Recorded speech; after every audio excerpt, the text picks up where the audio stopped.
been a rocky few days for you. Can you just clarify for us, did you issue a set of impossible demands to Susan Lee that she couldn't possibly agree to? No. The only sticking point that we have are the 4 policy points around the Regional Australia Future Fund, around divestiture for supermarkets, around universal service obligation being extended to mobile phone towers to make sure they're maintained and repaired to a standard, as well as having a technology agnostic approach to our energy grid. That's what we fought for in the last coalition. They are existing coalition policies.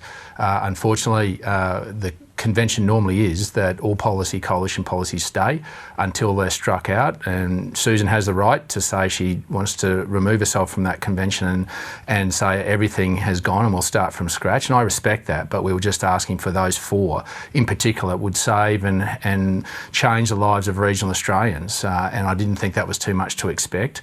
We couldn't get a guarantee on that, sadly, but we stand ready that if we can get a guarantee on that, then our door is open. All right, well, the Liberals say you also asked to be able to speak out against shadow cabinet positions. Is that true?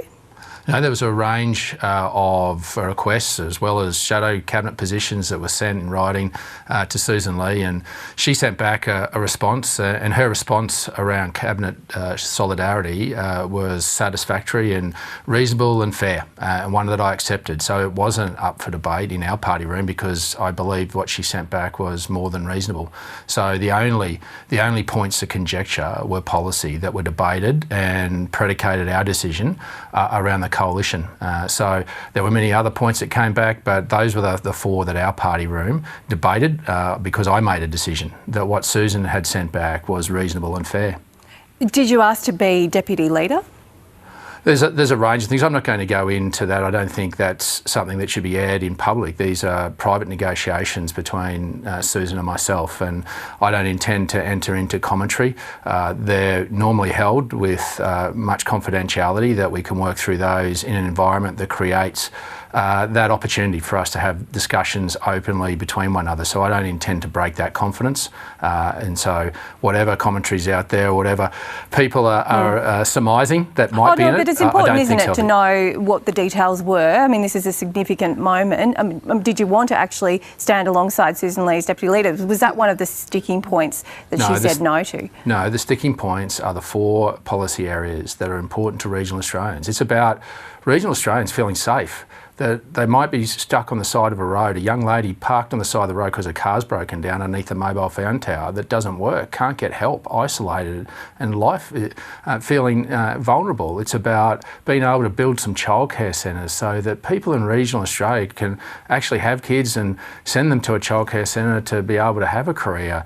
It's about actually training some of our own to be doctors and nurses so that our towns actually can have health professionals. Oh, these are all important issues. People in the regions will be nodding their heads at you this morning. However, how could you progress those policy issues, those important issues, as a sort of minor outside party? Couldn't you have done that as part of a functioning opposition party? Well, we'd done that, and they were coalition policy, and what we didn't want to see was that eroded, because what we wanted to make sure is that we could look the people of regional Australia in the eye and say that's a line in the sand that can't be crossed. It's important to them. It's about their well-being. It's about their future. And I take the responsibility that I've been granted to come to this place with much privilege, that I have to repay that and stand by those values and principles and make sure that I can say to them that that will be delivered if you vote for a National Party member. I don't think that taking a step back or trading those away for political expedience is what the Australian people expect of their politicians. Hard to see how you can push those policy issues as a party that are split into 2. Look, let's speak about this letter that's been published in News Corp this morning, written by Senator Bridget McKenzie to Senator Michaelia Cash. It suggests that you were discussing perhaps a threat, really, to leave the coalition much earlier than it was publicly announced. Well, I haven't seen those reports, but let me make this clear that no individual determined the position on the coalition in our party room. It is a decision of the collective, not of an individual. Now, if there are circumstances prior that individuals were upset about, that's for them to vent. But were you planning this? Were you speaking about it a long time before you made that public announcement? No. No, none of these discussions or negotiations started until after Susan Lee was elected, and the decision is not of an individual, it's of the party room, of the collective of the party room. So I haven't seen the report or the letter, but the only You're not privy decision... to it?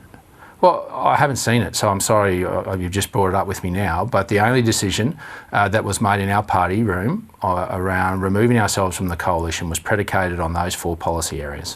Was it compassionate, do you think, to begin these discussions while Susan Lee was planning her mother's funeral? Well, it was predicated on Susan Lee's timeframe, not mine. Susan was elected on the Tuesday, sorry. She rang me on the Wednesday and, in fact, wanted to fly to Canberra on the Friday to start negotiations. I made it clear to her that was unacceptable, so I got in the car and physically drove to Albury to make sure that she could stay with her mother. We had initial discussion, and then obviously over the weekend I went back to her and her mother sadly passed. We made no initiation of further negotiations. In fact, they were initiated after her mother's death by her and her office to continue on, and we only continued on in good faith that Susan was wanting to do that. We had no need to rush, and we made sure that we respected the personal circumstances in which Susan found herself, and I think that was the way that we ended this and made sure that we respected the personal circumstances that she needed to work through. So there was no timeline set by the National Party.